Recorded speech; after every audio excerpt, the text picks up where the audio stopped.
오늘 들려드릴 이야기는 2019년 가을 경기도 파주 감악산에서 실제로 일어났던 미제 사건입니다.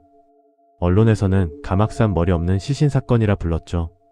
단순한 자살 사건인 줄 알았지만 파고들수록 도저히 설명되지 않는 기이한 조각들이 쏟아져 나온 이야기. 자, 그날의 진실을 향해 출발해 보겠습니다. 시간은 2019년 9월 25일로 거슬러 올라갑니다. 경기도 동두천의 평범한 가정집. 그날 저녁 남편은 여느 때처럼 일을 마치고 현관문을 열었습니다. 그런데 집안 공기가 어딘가 서늘했습니다. 당연히 있어야 할 아내의 모습은 보이지 않고 텅 빈 식탁 위에는 짧은 쪽지 한 장만이 덩그러니 놓여 있었습니다. 미안하다. 내 스스로 정리하겠다. 누가 봐도 삶을 스스로 마감하겠다는 일종의 유서였습니다. 아내 A씨는 30 후반의 평범한 가정주부이자 아이의 엄마였습니다. 남편은 쪽지를 보자마자 피가 식는 기분이었을 겁니다. 그는 즉시 장인 장모님과 처가 식구들에게 알리고 경찰에 실종 신고를 접수했습니다. 경찰이 주변 CCTV를 확인해보니 A씨가 배낭을 메고 홀로 산 쪽으로 걸어가는 모습이 포착되었습니다. 유서를 남기고 혼자 산으로 간 사람. 이 모습만 보면 경찰이나 가족이나 불길한 예감을 할 수밖에 없는 상황이었죠. 그렇게 대대적인 수색이 시작됐습니다. 하지만 산은 쉽게 사람을 내어주지 않았습니다. 하루, 이틀, 일주일. 시간은 속절없이 흐르고 가족들의 마음은 타들어갔습니다. 그리고 실종 50여일이 지난 11월 14일. 경기도 파주 감악산 깎아지른 절벽 아래 약 60m 지점 숲속에서 드디어 A씨가 발견됩니다. 싸늘한 주검으로 말이죠. 여기까지만 들으면 안타까운 비극, 즉 유서를 남기고 산에서 극단적 선택을 한 사건으로 보입니다. 하지만 진짜 공포는 시신이 발견된 그 순간부터 시작됩니다. 시신은 발견 당시 이미 부패가 상당히 진행된 상태였습니다. 경찰은 현장을 수습하며 유족들에게 이렇게 말합니다. 시신 확인을 하셔야 하는데 상반신은 훼손이 너무 심합니다. 가족분들 충격받으실 테니 그쪽은 안 보시는 게 좋겠습니다. 유족 입장에서는 배려로 들릴 수 있는 말이었죠. 그래서 가족들은 경찰의 말을 믿고 하반신의 옷가지와 특징만으로 우리 딸이 맞다, 내 아내가 맞다고 확인했습니다. 그렇게 시신은 쿡가수 부검에 들어갔고 나흘 뒤인 11월 18일 부검을 마치고 장례 절차를 논의하기 위해 유족들이 다시 모였습니다. 그때 A씨의 아버지가 어렵게 입을 때입니다. 그래도 이제 장례 치러야 하는데 마지막으로 딸 얼굴은 한번 봐야 하지 않겠나? 깨끗하게 닦아놓은 얼굴이라도 보고 보내야지. 부모로서 너무나 당연한 요구였습니다. 그런데 시신이 안치된 병원 관계자 입에서 도저히 믿을 수 없는 대답이 돌아옵니다. 아버님 얼굴을 보여드릴 수가 없습니다. 왜요? 많이 상해서 그렇습니까? 아니요. 머리가 없습니다. 시신의 머리가 처음부터 아예 없었습니다. 이 한마디의 사건은 단순 자살에서 엽기적인 미스터리로 뒤바뀝니다. 유족들은 그야말로 패닉에 빠졌습니다. 머리가 없다고? 우린 그런 얘기 들은 적 없는데? 가족들은 당장 경찰을 찾아가 항의했습니다. 우리한테는 상반신 훼손이 심하니 보지 말라고만 했지 머리가 없다는 말은 안 했지 않습니까? 그러자 경찰은 황당하다는 반응을 보입니다. 남편분에게는 현장에서 이미 말씀드렸는데요. 하지만 남편의 말은 전혀 달랐습니다. 무슨 소리입니까? 저는 그런 말을 들은 적이 맹세코 없습니다.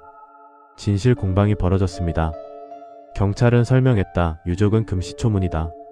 이 과정에서 공개된 통화 녹취록은 유족들의 가슴에 대못을 박았습니다. 머리를 찾아달라, 수색을 더 해달라는 유족의 절규의 담당 형사는 이렇게 대꾸합니다. 그럼 내일 당장 머리를 저희 보고 찾아놓으라는 말씀이잖아요? 아니, 찾으러 갔는데 만약에 못 찾으면 장례식 안 하실 거예요? 내일 저 쉬는 날인데 나보고 지금 산에 올라가라는 얘기냐고요. 딸의 시신이 머리 없이 돌아왔다는 사실을 방금 알게 된 아버지 앞에서 하기에는 너무나 잔인하고 차가운 말이었습니다. 결국 이 녹취록이 언론에 공개되며 여론이 들끓었고 경찰은 부랴부랴 다시 감악산 현장 수색에 나섰습니다. 추가 수색을 시작한 지 단 하루 만에 거짓말처럼 A씨의 머리가 발견됩니다. 그런데 발견된 위치와 상태가 상식을 완전히 벗어나 있었습니다. 머리가 발견된 곳은 시신이 있던 지점에서 무려 150m나 떨어진 아래쪽이었습니다. 산이니까 굴러떨어졌겠지라고 생각할 수 있습니다. 하지만 현장을 본 전문가들과 주민들의 말은 달랐습니다. 그곳은 경사면이 쭉 뻗은 게 아니라 L자 형태로 꺾여있는 굴곡진 지형이었고 무엇보다 나무와 덤불이 빽빽한 숲이었습니다. 사람 머리 크기의 물체가 아무런 방해 없이 혼자서 150m를 굴러간다. 물리적으로 거의 불가능에 가까운 확률입니다. 더 기묘한 건 머리의 상태였습니다. 그 험한 산비탈을 150m나 굴러 내려갔다면 두개골이 깨지거나 금이 가야 정상입니다. 하지만 발견된 두개골은 너무나 깨끗했습니다. 백골화가 진행된 상태였지만 외부 충격에 의한 골절이나 굴러떨어지며 생긴 스크래치는 거의 없었습니다. 마치 누군가가 소중히 들고 가서 그 자리에 놓아둔 것처럼 말이죠. 의문은 여기서 끝이 아닙니다. 머리가 발견된 곳에 정작 머리카락은 없었습니다. 유족들은 한 올도 없는 수준이었다고 했습니다. 전문가들은 부패 과정에서 머리카락이 자연 분리되어 흩어질 수 있다고 설명합니다. 그렇다면 그 머리카락은 어디에 있었을까요? 재수색 과정에서 머리카락 뭉치가 발견되는데 그 위치가 또 이상합니다. 머리 옆이 아니라 몸통이 있던 곳에서 20m 아래 지점이었습니다. 몸통, 머리카락, 머리. 이 세 가지가 각기 다른 위치에 흩어져 있었던 겁니다. 더 소름 돋는 건 발견 당시의 모습입니다. A씨가 실종된 건 9월 말, 시신 발견은 11월 중순. 산에는 이미 낙엽이 수북히 쌓였을 시기입니다. 시신이 계속 거기 있었다면 당연히 머리카락도 낙엽 아래 깊숙이 파묻혀 있어야겠죠. 그런데 발견된 머리카락 뭉치는 낙엽에 덮이지 않은 채 낙엽 위에 얹혀 있었습니다. 마치 최근에 누군가 갖다 놓은 것처럼요. A씨의 핸드백도 마찬가지였습니다. 처음 수색된 안 보이던 핸드백이 추가 수색돼 시신 발견 지점에서 30m 위쪽에서 발견됩니다. 이 핸드백 역시 낙엽 속에 파묻힌 게 아니라 낙엽 위에 툭하니 놓여 있었습니다. 가방은 열려 있었고 신용카드 같은 내용물은 사라진 상태였죠. 사라진 물건들은 그 주변 어디에서도 나오지 않았습니다. 이 사건을 미궁으로 빠뜨리는 가장 강력한 단서, 바로 휴대전화입니다. 처음엔 없었던 휴대전화가 나중에 시신 근처에서 발견되는데 디지털 포렌식 결과가 충격적입니다. 실종 당일인 9월 25일. A씨는 오후 1시 10분경 남편과 마지막 통화를 했습니다. 그 이후 가족들이 수차례 전화를 걸었지만 연결되지 않았습니다. 그런데 A씨의 카카오톡 메시지는 그날 밤 8시 30분경까지 읽음 상태로 확인됩니다. 전화는 안 받는데 카톡은 밤늦게까지 누군가 확인했다는 겁니다. 과연 A씨 본인이었을까요? 아니면 폰을 쥐고 있던 제3자였을까요? 더 결정적인 미스터리는 위치입니다. 휴대전화의 기지국 신호를 추적해보니 폰 전원이 마지막으로 꺼진 위치는 시신이 발견된 가막산이 아니었습니다. 그곳에서 직선거리로 무려 8km나 떨어진 완전히 다른 장소였습니다.